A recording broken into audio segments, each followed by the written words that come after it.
Kalingap, welcome back to my YouTube channel. Magandang araw po sa lahat, saan man dako kayo ng mundo naroroon ngayon.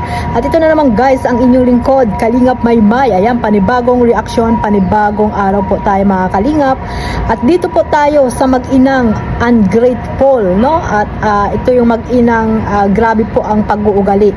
At dito nga po no mga Kalingap, ito ang ating reaction ngayon na alam niyo naman po na parang nagkakagulo na po ang Team Guapa. Actually mga Kalingap, si Kapisot hindi po yan welcome dito sa Team Guapa. Maraming galit sa kanya at alam niyo naman po, 'di ba? Nung dating hindi pa sila umalis sa Kalingap ay talagang kalaban din po nila yan si Kapisot mga Kalingap. Kalaban din po nila nila Ate Hayats, ni Hasa, ni Atiglo at syempre ni Doklab, 'di ba? Kalaban din po nila yan dati. Pero bakit ngayon no si Doklat at si Kapisot ay nagbati na? Pero ngayon no matapos na pumunta doon sa Daet itong si Kapisot ay ito na po ang nangyari mga Kalingap. May mga balita or may mga sinasabi si Kapisot dito about po doon sa kay Tikyo mga Kalingap no na parang di umano daw na hinahawakan daw nila no, hinahawakan daw, may naghahawak daw dito kay Tikyo mga Kalingap. So parang manager no, at alam niyo naman po 'di ba ang founder nila ay si Doklat, 'di ba mga Kalingap? Ang founder nila sa Team Guapa ay si Doklat. No? Pero sabi nga ni Doklat, hindi naman daw siya nangingialam sa mga kapirahan po ni Tikyo mga Kalingap, no? At isa sa mga narinig ko po 'yan sa kanyang live, no? Dahil yung mga binibigay daw na sponsor ay direct na daw po diyan kay Tikyo. So ibig sabihin itong pamilya Bataliro nagsumbong dito kay Kapisot, no?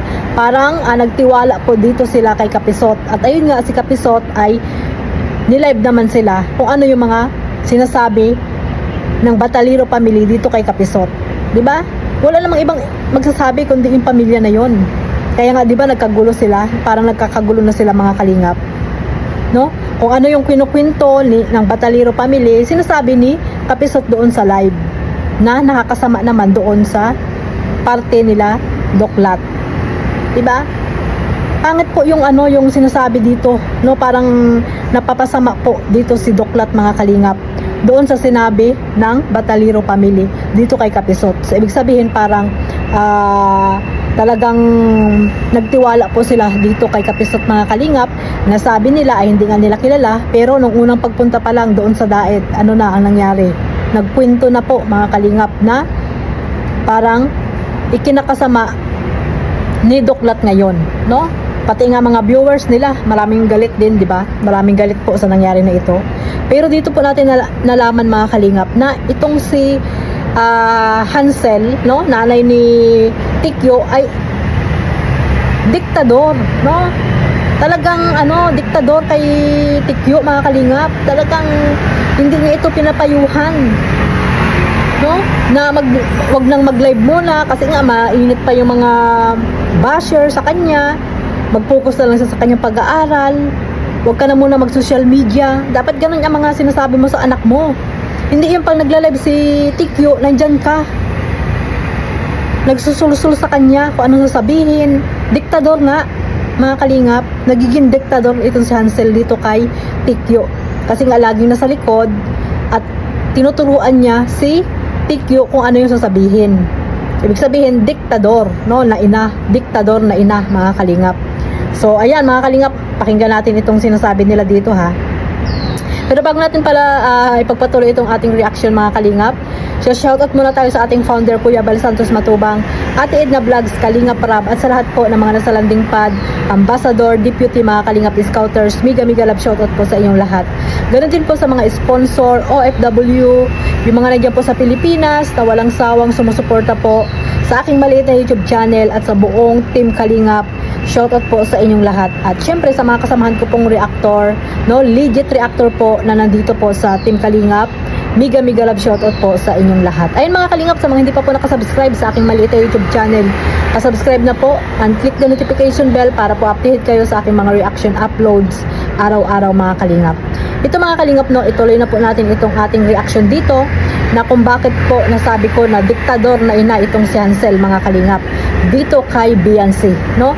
Dito sa kay Tikyo mga Kalingap, no? aka TQ. Tulpo Queen. Yan, no?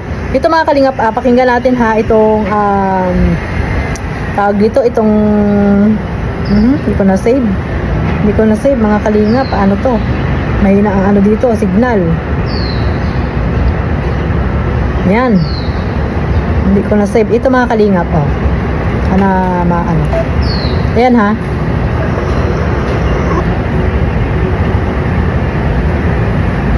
Mahina. Walang signal dito. Ano yan? Iano ko na lang po, ilalagay ko na lang po dyan, no? Ilalagay na lang po natin, pero parang mahirap to. Baka ano to kasi, video nila to live, sa live ni, TQ, mga kalingap. Wala kasing signal dito sa labas. So, doon natin ipagpatuloy sa loob, mga kalingap, no? Wait lang po, mga kalingap, wait lang. So, ayan mga kalingap, dito natin ipagpatuloy ang aking naputol na reaction kasi sa labas ako kanina, dito tayo sa loob mga kalingap. So ito, para mapanood natin or mapakinggan itong sinasabi dito ng nanay ni TQ mga kalingap, kasi nga usapin nga po dito yung hindi sila nagpapahawak po, no, sa kung sino man sa kanila, si Doklat or kay Kapiste mga kalingap, no. Wala daw pong manager si TQ, sabi niya doon sa kanyang live, at kung sino man daw po yung pupunta doon or kung sino man po daw yung mga nagtatanggol sa kanila ay pinapasalamatan daw po nila yon. So pumunta doon si Pisot sa Daet, so tinanggap nila dahil nga alam naman daw nila na wala naman daw ginagawa sa kanila itong masama, at pinagtatanggol nga daw po nila, pinagtanggol nga daw po si Kapisot. At sabi pa nga ni Tikyo na nadamay lang daw po itong si Kapisot. Pambihira. Paano madamay, Tikyo? Si Kapisot? Inakisaw-saw nga yan, di ba?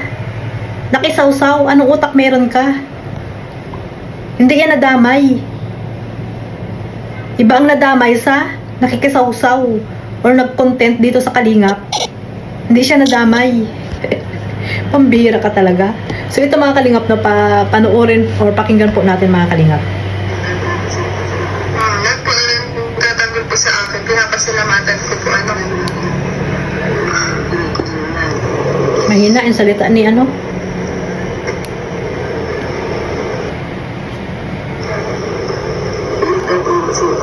Lahat po na nagtatanggol po sa akin, pinapasalamatan ko po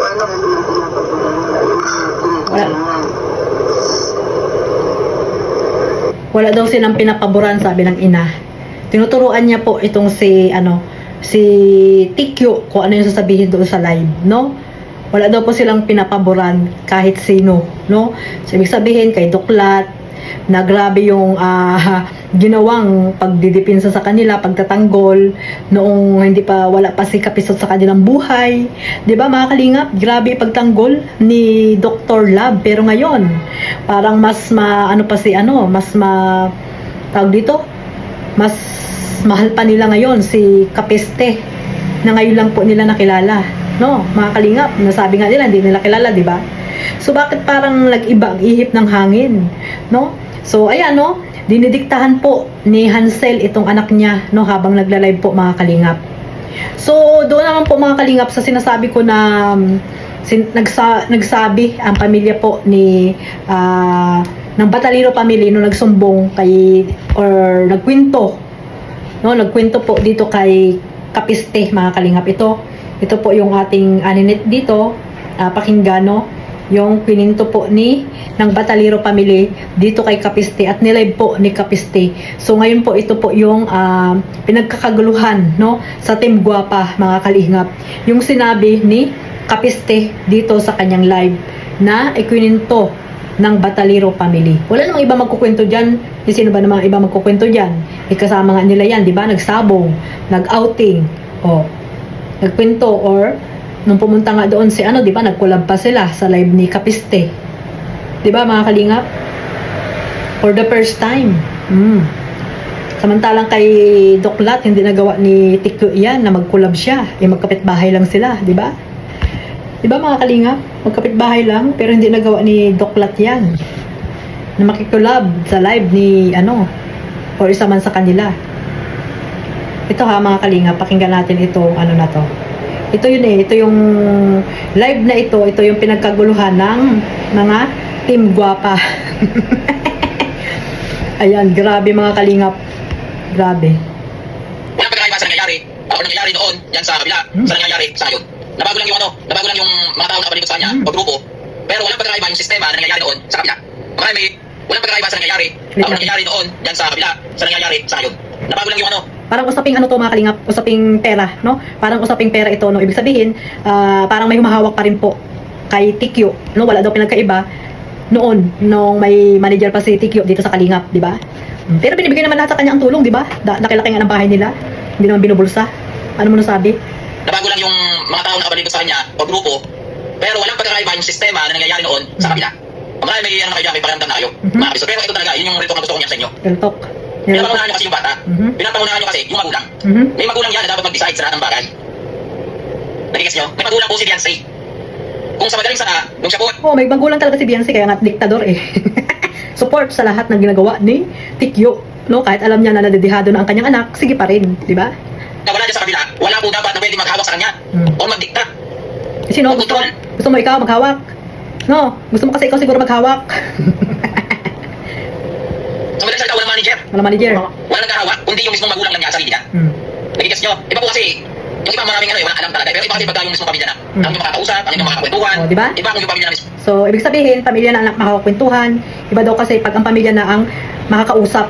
So, ibig sabihin, nagkwento talaga, no, ang Batalino family dito kay Kapiste. No? Na hindi nila alam na ikakasama po ito ni Doklat. Anong mararamdaman ni Doklat ngayon dito? Masakit, di ba? Doklat, masakit. Di ba, Mang Iking? Oh. Marami talaga yung malalaman o mga Marami. Kasi sa mga observation ko po, sa mga napapanood ko, kayo na po nag-decide kung sino man yung mga nakapalibot din sa kanya. Kayo na nag-decide sa mga bagay-bagay. Yon, mga kalingap, sino ba ang nasa palibot, di ba? Sabi ni Kapiste, kayo na daw ang nag-decide sa mga bagay-bagay dito kay Tikyo. Totoo ba ito, mga team guwapa dyan? Mang Iking, totoo ba itong ito ni palatang na ito ni Kapiste? Na nakisawsaw lang, parang siya na ngayon ang nangingialam sa inyo. Oo. Parang yung ginagawa niya ngayon mga kalingap, dati, Team Kalingap yung pinapakalman niya. Ngayon, Team Guwapa na po ang kanyang pinapakalman ngayon. No? Team Guwapa na po ngayon ang kanyang pinapakalman. Kaya gising kayo mga ka-Team Guwapa dyan. O, di ba? No, baliwala na kayo. Puro Kapiste na ang kapisot na ang bukang bibig ni Tikyo ngayon. Di ba? Puro Kapiste na po ang bukang bibig ni Tikyo ngayon. Ano kayang mayroon mga kalingap? So ayun lang po ha mga kalingap, talagang itong si Hansel or si Biran, Tikyo ay nagkwento dito kay Kapiste. No?